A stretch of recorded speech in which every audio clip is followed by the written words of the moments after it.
السلام عليكم ورحمة الله وبركاته. بسم الله الرحمن الرحيم. الحمد لله رب العالمين، وأشهد أن لا إله إلا الله وحده لا شريك له، وأشهد أن محمدا عبده ورسوله صلى الله عليه وسلم. أما بعد، بارك الله فيكم.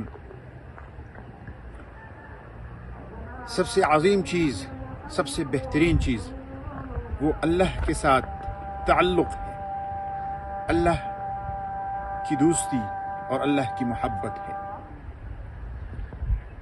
اللہ عز و جل نے قرآن میں فرمایا: الا ان اولیاء اللہ لا خوف علیہم ولا هم يحزنون الذین آمنوا وكانوا يتقون. خبردار، اللہ کے جو اولیاء ہے، اللہ کے جو دوست ہیں،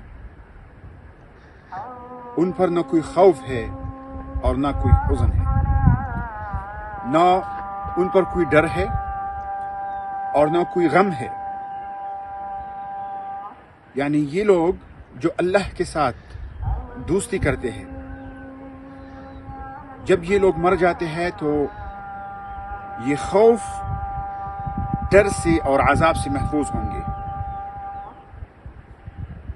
قبر کے عذاب، قبر میں جو خوف ہے، قیامت کے دن جو خوف ہے، قیامت کے دن جو عذاب ہے، اور جہنم میں جو عذاب ہے، ان سب چیزوں سے یہ لوگ محفوظ ہوں گے. لا خوف علیہم ولا هم يحزنون. اب یہ ہے کہ یہ کون لوگ ہیں؟ یہ جو اولیاء اللہ ہے، یہ جو اللہ کے دوست ہے، یہ کون لوگ ہیں؟ تو قرآن نے خود اس کی تعریف کرتے ہوئے فرمایا: الذین آمنوا وکانوا یتقون. الذین آمنوا، وہ لوگ جو ایمان لائے، وکانوا یتقون، اور انہوں نے تقوی اختیار کی. لہٰذا دو چیزیں ایسے ہیں جن کے ذریعے انسان اللہ کی ولایت اور دوستی حاصل کر سکتا ہے. ایک چیز جو ہے وہ ایمان ہے، الذین آمنوا. دوسری چیز جو ہے وہ تقوی ہے. ایمان کا مطلب یہ ہے کہ جو کچھ رب العالمین کی طرف سے نازل ہے، اس پر ایمان لانا اور اس میں کوئی شک نہ کرنا. اور تقوی کا مطلب ہے اپنے آپ کو گناہ سے بچانا. تقوی یعنی گناہ سے بچنا. یہ دو چیزیں ہیں جب انسان کے اندر آ جاتے ہیں، ایمان اور تقوی، تو اللہ کا ولی بن جاتا ہے، اولیاء اللہ بن جاتے ہیں. الذین آمنوا وکانوا یتقون، دو چیزیں، ایک ایمان اور ایک تقوی. تقوی کا مطلب یہ ہے کہ اپنے آپ کو گناہ سے بچانا، جو کچھ حرام ہے اس سے بچنا، جو کچھ واجب ہے اس کو ترک نہ کرنا.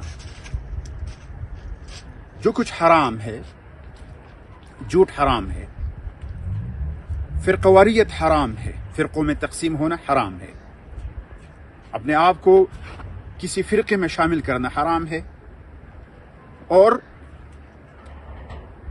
غیبت حرام ہے، چوری حرام ہے، حسد حرام ہے. حسد کا مطلب ہے یہ تمنا کرنا کہ فلاں کے پاس جو نعمت ہے یہ نہ ہو، یہ چاہت کہ فلاں کے پاس جو نعمت ہے یہ نہ ہو. جلنا کسی کے پاس کسی نعمت کی وجہ سے. ریا حرام ہے.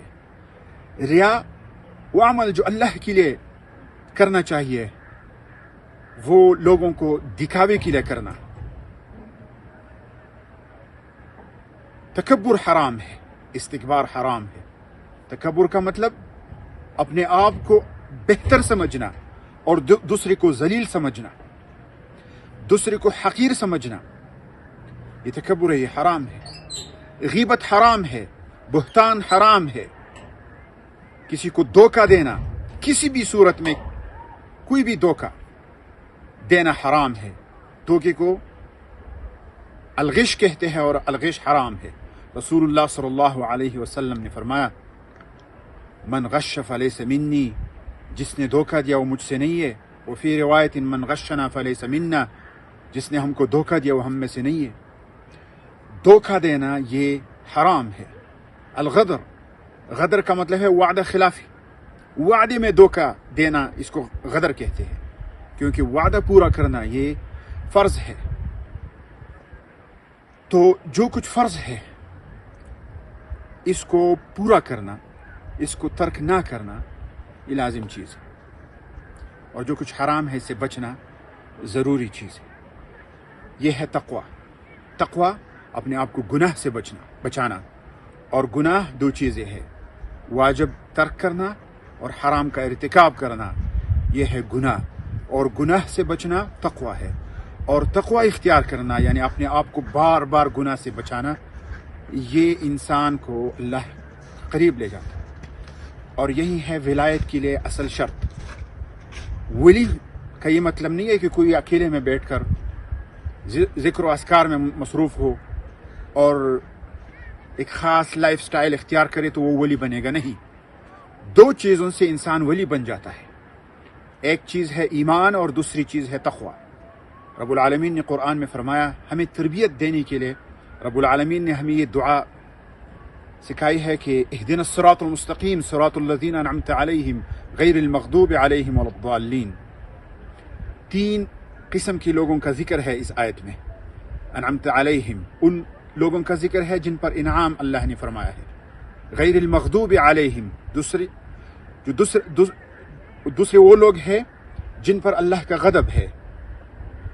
ولا الضالین، اور تیسرے وہ لوگ ہیں جو گمراہ ہیں۔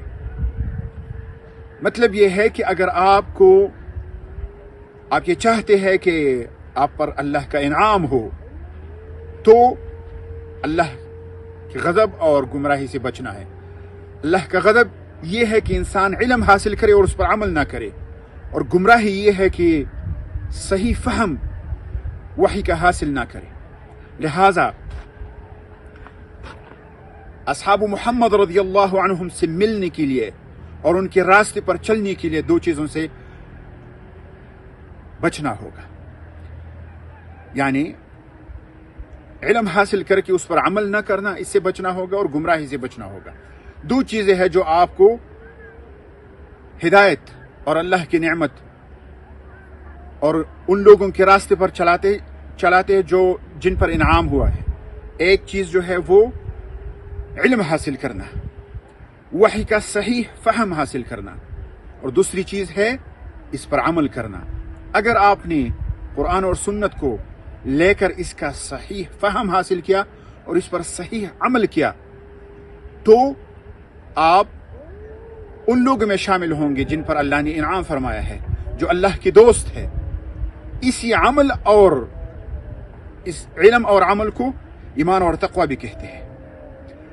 آپ چاہے تو آپ اس کو ایمان اور تقوی کہے، یا علم اور عمل کہے، یا قرآن اور سنت کہے۔ قرآن کے ذریعے آپ اللہ کے ساتھ تعلق قائم کرتے ہیں۔ بہترین چیز جو ہے وہ اللہ کے ساتھ تعلق ہے۔ قرآن کے ذریعے روزانہ تلاوت کرنا ہو، روزانہ تلاوت کرنا انتہائی ضروری ہے۔ روزانہ ایسا کوئی دن نہ ہو آپ کی زندگی میں کہ آپ کم سے کم ایک صفحہ یا 2 صفحے تلاوت نہ کریں۔ اللہ کو یاد کرنا ہوگا، ذکر اللہ کا ذکر جو ہے اس لفظ سے ثابت ہے کہ یہ ایک عظیم چیز ہے۔ قرآن پڑھنا، اس کو سمجھنے کی کوشش کرنا، اس کو وقت دینا، یہ قرآن آپ کو اللہ کا قرب عطا کرے گا۔ اور دوسری چیز ہے سنت کا کیا مطلب ہے؟ سب سے عظیم جو سنت ہے وہ ہے پوری دین پر رہنا۔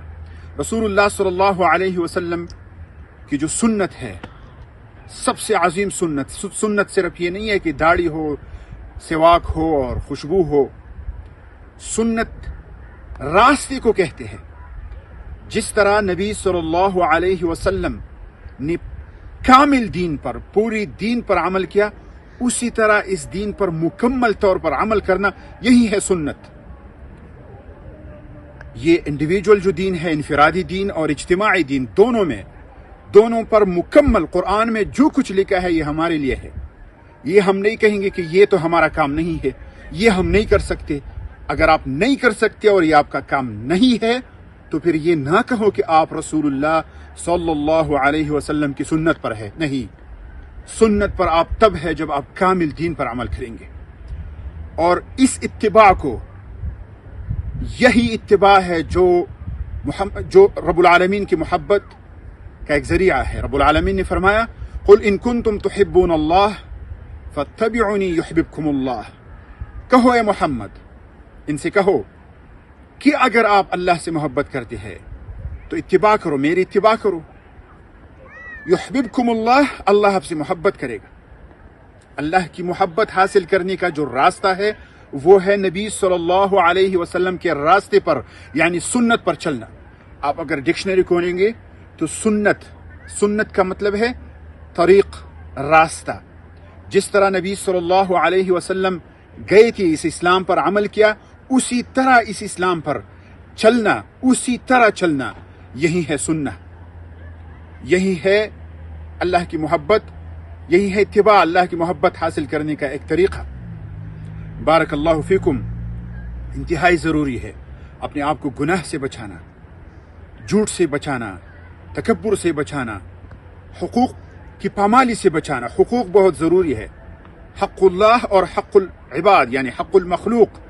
مخلوق کا آپ پر حق ہے، جانوروں کا آپ پر حق ہے، انسانوں کا آپ پر حق ہے، پڑوسی کا حق ہے، والدین کا حق ہے، رشتہ داروں کا حق ہے، استاذ پر شاگردوں کا حق ہے، شاگردوں پر استاذ کا حق ہے، ڈاکٹر پر طبیب پر مریض کا حق ہے، مریض کا طبیب پر حق ہے. ان حقوق کو پورا کرنا یہ اسلام ہے. حقوق اسلام